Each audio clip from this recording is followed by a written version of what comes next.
Geçtidik gidin gidalı, şahsini mi gördünüz mü? Ya senin canı gördünüz mü? Dolup daşıp asın saylı, son halimi gördünüz mü? Dolup daşıp asın saylı, sevgilimi gördünüz mü?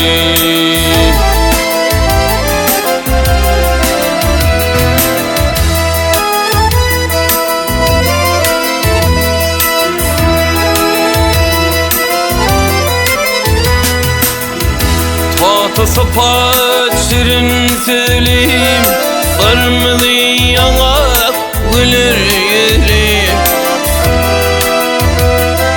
Bay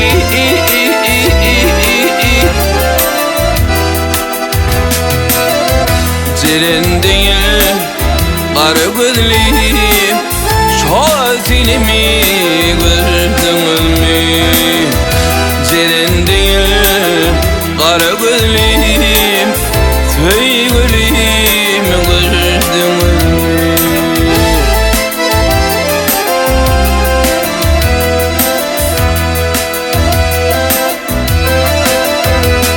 Ha!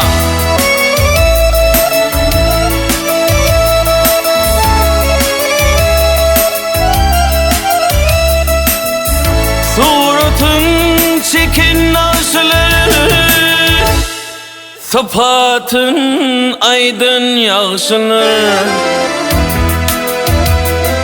Ha hey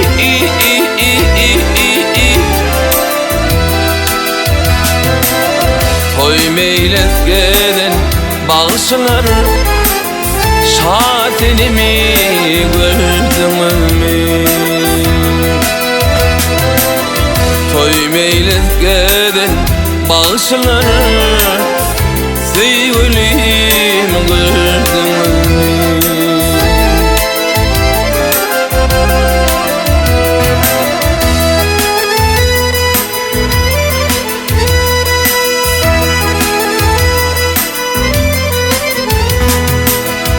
Garip bir yanı canım, hem mülkün hem hanımanım.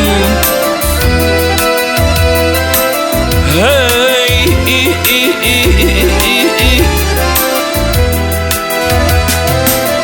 gün günün yaman ahvalım, şahsini mi gördünüz mü?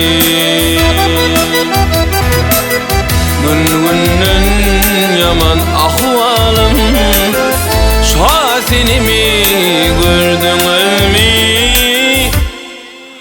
Şahsini mi gördünüz mü?